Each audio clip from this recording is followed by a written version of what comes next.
ಅನೇಕ ರಾಜರಿಗೆ ಅಭಿಷೇಕ ಮಾಡಿಸಲುವಾಗಿ ಆತನ ಮಾಡಿಕೊಂಡನು, ಆತನಿಗೆ ಆರಿಸ್ಕೊಂಡಿದ್ರು. ಆದ್ರೆ ಇಲ್ಲಿ ಹೊಸ ಒಡಂಬಡಿಕೆ ನೋಡ್ತೇವೆ, ಯಾರ್ಯಾರು ಹಲ್ಲೆಲೂಯಾ, ಯಾರ್ಯಾರು ದೇವರಲ್ಲಿ ನಂಬಿಕೆ ಇಟ್ಟಿದ್ದಾರೆ, ಯಾರ್ಯಾರು ದೇವರನ್ನು ಅಂಗೀಕಾರ ಮಾಡ್ಕೊಂಡಿದ್ದಾರೆ, ಅವ್ರಿಗೆ ಯಾನ್ ಅಧಿಕಾರ ಕೊಟ್ಟಿದಾರಂತ, ಮಕ್ಕಳಾಗುವಂತ. ಹಲ್ಲೆಲೂಯಾ. ಈ ಎಕ್ಸಾಂಪಲ್, ಈ ಸ್ನೇಹಿತರ ಜೊತೆ ಸ್ನೇಹಿತರು ಇರ್ತಾರೆ.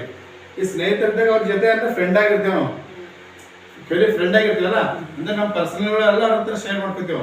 ಅದ್ರ ಫ್ರೆಂಡ್ ಜಾಗದಾಗ ಇರ್ತೇವಲ್ಲ. ಇವಾಗ ನಮ್ಮ ಮನೆ ಒಬ್ಬನೇ ನಾವು ಒಂದು ಈ ಮನೆ ಒಂದು ಯಜಮಾನನಾಗಿದ್ದೆವು. ಸೊ ಯಜಮಾನ ಆದಾಗ ನಮ್ಮ ಮನೆಗೆ ಅಂದ್ರೆ ಒಂದು ಸೇವಕ ಬರ್ತಾನೆ. ಸೊ ಆ ಸೇವಕನ ಕೆಲಸ ಏನಿರ್ತದ, ಆ ಯಜಮಾನ ಮನೆಯಲ್ಲಿ ಇದ್ದುಕೊಂಡು ಆ ಮನೆ ಕೆಲಸ ಕಾರ್ಯಗಳನ್ನು ನೋಡುವಂತ ಒಂದು ಅಧಿಕಾರ ಮಾತ್ರ ಇರುತ್ತೆ ಅಲ್ವಾ.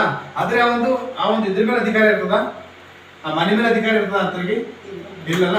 ಆ ಸೇವಕನಿಗೆ ಆ ಮಾತ್ರ ಅದನ್ನ ಯಜಮಾನ ಹೇಳುವಂತ ಕೆಲಸದ ಮಾತ್ರ ಅಧಿಕಾರ ಇರುತ್ತೆ. ಆದ್ರೆ ಆ ಮನೆ ಆಗ್ಲಿ ಅಥವಾ ಮನೆಯ ಒಂದು ಸಾಮಾನುಗಳ ಮೇಲೆ ಆ ಯಜಮಾನಂದು ದುಡ್ಡಿನ ಮೇಲೆ ಅಧಿಕಾರ ಇರೋದು ಯಾರಿಗೆ, ದಾಸನಿಗೆ, ಸೇವಕನಿಗೆ.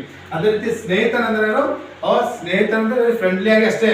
ಮತ್ತ ಆತನಿಗೆ ಒಂದು ಈಗ ನಮ್ಗೆ ಯಾರ ನಾವು ಫ್ರೆಂಡ್ ಆಗಿದ್ರಂದ್ರೆ ಅವ್ರದ್ದು ನಮ್ದು ಬರೀ ಸ್ನೇಹ ಇರುತ್ತಲ್ಲ, ಅದು ನಮ್ಮ ಪರ್ಸನಲ್ ವಿಷಯದಲ್ಲಿ ಅವ್ರಿಗೆ ಅಷ್ಟು ನಾವು ಇನ್ವಾಲ್ವ್ ಮಾಡೋದಿಲ್ಲಲ್ಲ, ಅವ್ರ ಸಂಬಂಧ ಅಷ್ಟಕ್ಕಷ್ಟೇ ಇರುತ್ತಲ್ಲ. ಆದ್ರೆ ಇಲ್ಲಿ ತಂದೆ ಮತ್ತು ಮಗನ ಸಂಬಂಧ ಏನಾಗಿದೆ, ಅದು ಬಹಳ ಗ್ರೇಟ್ಫುಲ್ ಆಗಿದೆ. ಅಂದ್ರೆ ದೇವರು ಇಲ್ಲಿ ಹೇಳಿದ ಮಾತೇನ ನಾನು ಹೇಳುವಂತ ಒಂದು ತಾತ್ಪರ್ಯ ಏನಂದ್ರ, ತಂದೆ ದೇವರು ಅಬ್ರಾಹ್ಮನಿಗೆ ಆತನಿಗೆ ಒಡಂಬಡಿಕೆ ಆತನ ಹೇಳಿದ ಪ್ರಕಾರ ವಿಧೇಯ ನಡೆದ್ರು ಆತನಿಗೆ ಸ್ನೇಹಿತ ಅಂದಿದಾರಲ್ಲ. ಎರಡನೇದು ಮೋಶೆಗೆ ಏನಂದ್ರೆ ದಾಸ ಅಂತ ಕರೆದಿದ್ದಾರೆ, ಸೇವಕ. ಆಮೇಲೆ ಯೂಸೆಫನಿಗೆ ರಾಜ ಅಂದ್ರೆ ಐಗುಪ್ತ ದೇಶ ರಾಜನಾಗಿ ಮಾಡಿದ್ರು. ಆದ್ರೆ ಇಲ್ಲಿ ಅವ್ರಿಗೆ ಅಂತದ ಅಧಿಕಾರ ಕೊಟ್ಟಿದ್ದಾರೆ. ಅಬ್ರಾಹ್ಮಗ ಸ್ನೇಹಿತನ ಅಧಿಕಾರ ಕೊಟ್ಟಿದ್ರು, ಮೋಶೆಗ ಸೇವಕನ ಅಧಿಕಾರ ಕೊಟ್ಟರು. ಯೂಸೆಫನ ನೋಡ್ತೇವೆ, ಆತನಿಗೆ ರಾಜ ಆಗುವಂತ ಅಧಿಕಾರ ಕೊಟ್ಟರು. ಸಮುವೇಲನ ವಿಷಯ ನೋಡಿದಾಗ ಆತನಿಗೆ ಅನೇಕ ರಾಜರುಗಳಿಗೆ ಅಭಿಷೇಕ ಮಾಡುವಂತ ಅಧಿಕಾರ ಕೊಟ್ಟರು. ಹಲ್ಲೆಲೂಯಾ. ಆ ಅಧಿಕಾರ ಕೊಟ್ಟನಲ್ಲ. ಆಮೇಲೆ ಮುಂದೆ ದಾವೀದನ ವಿಷಯ ನೋಡ್ತೇವೆ, ದಾವೀದನಿಗೆ ಏನ್ ಅಧಿಕಾರ ಕೊಟ್ಟನ್ರಿ, ಇಸ್ರಾಯೇಲ್ ದೇಶದ ರಾಜ ಆಗುವಂತ ಅಧಿಕಾರ ಕೊಟ್ಟರು. ಆದರೆ ಅವ್ರೆಲ್ಲರಿಗಿಂತ ಹೆಚ್ಚಿಗೆ ಪ್ರೀತಿ ಯಾರಿಗೆ ಮಾಡ್ತಾ ಇದ್ದಾರೆ ದೇವರಲ್ಲಿ, ಯೋಹಾನನ ಸುವಾರ್ತೆ 1:12 ಮತ್ತೊಂದು ಸಲ ಓದೋಣ. ಯಾರ್ಯಾರು ಆತನನ್ನು ಅಂಗೀಕರಿಸಿದರೋ, ಅಂದರೆ ಯೇಸುವಿನ ಹೆಸರಿನಲ್ಲಿ ನಂಬಿಕೆ ಇಟ್ಟವರು ಅವರಿಗೆ ದೇವರ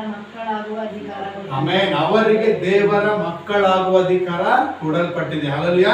ಅಂದ್ರೆ ನಾನ್ ಹೇಳೋದಂದ್ರ, ಒಬ್ಬ ಸೇವಕನಿಗಿಂತ, ಒಬ್ಬ ಸ್ನೇಹಿತನಿಗಿಂತ, ಒಬ್ಬ ದಾಸನಿಗಿಂತ, ಒಬ್ಬ ರಾಜನಿಗೆ ಕೊಟ್ಟಂತ ಅಧಿಕಾರಕ್ಕಿಂತ ದೊಡ್ಡ ಅಧಿಕಾರ ಯಾವ್ದ್ರಿ, ಮಗನ ಅಧಿಕಾರ. ಹಲ್ಲೆಲೂಯಾ.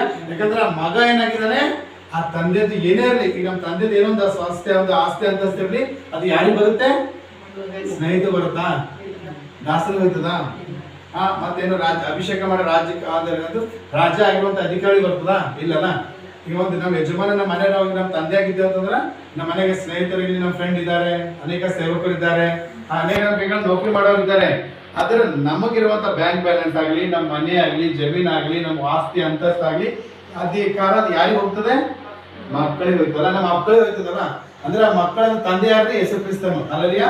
ಯೇಸು ಕ್ರಿಸ್ತನ ತಂದೆ ಅವ್ರ ಅಧಿಕಾರ ಯಾರಿಗೆ ಹೋಗ್ತದಂತ, ಮಕ್ಕಳಿಗೆ. ಅಂದ್ರೆ ಅವ್ರಿಗಷ್ಟಕ್ಕಿಂತ ದೇವ್ರು ನಮ್ಗೇನ್ ಮಾಡ್ಯಾರ, ಒಳ್ಳೆ ಅಧಿಕಾರ ಕೊಟ್ಟಾರ್ರಿ. ಅಂದ್ರೆ ಮಗನ ಸ್ಥಾನ ಕೊಟ್ಟಾರ ನಮ್ಗೆ. ಹಲ್ಲೆಲೂಯಾ. ಅವರಿಗೆ ಸ್ನೇಹಿತ, ಅವ್ರಷ್ಟು ದೇವ್ರ ವಿಷಯದಲ್ಲಿ ಅವ್ರು ಅಷ್ಟು ಅನಂತಾಗಿ ನಡ್ಕೊಂಡ್ರೆ ಅವ್ರಿಗೆ ಸ್ನೇಹಿತ ಅಂತ ಹೆಸರು ಬಂತು, ಫ್ರೆಂಡ್ ಅಂತ ಹೆಸರು ಬಂತು, ಸರ್ವೆಂಟ್ ಅಂತ ಹೆಸರು ಬಂತು ಅಲ್ವಾ. ಸೊ ಒಂದು ಅನಾಯಿಂಟೆಡ್ ಅಭಿಷೇಕ ಮಾಡುವಂತ ಅಧಿಕಾರ ಅದು ಅವರಿಗೆಲ್ಲ ಬಂತು. ಅದು ನಮಗ ನಿಮಗ ದೇವ್ರ ಎಂತ ಅಧಿಕಾರ ಕೊಟ್ಟಾರ್ರಿ, ಮಕ್ಕಳಾಗೋ ಅಧಿಕಾರ. ಹಲ್ಲೆಲೂಯಾ. ಸೊ ಮಕ್ಕಳಾಗುವಂತ ಅಧಿಕಾರ ದೇವ್ರು ಕೊಟ್ಟಿದ್ದ. ದೇವ್ರಿಗೆ ಇರುವಂತದೆಲ್ಲ ನಮ್ದೇ ಅಲ್ಲ. ಒಂದ್ಸಲ ಏನಾಗಿದೆ ಅಂದ್ರೆ ಒಬ್ಬ ರಾಜಂದು ಬರ್ತ್ಡೇ ತಂದ್ರಿ.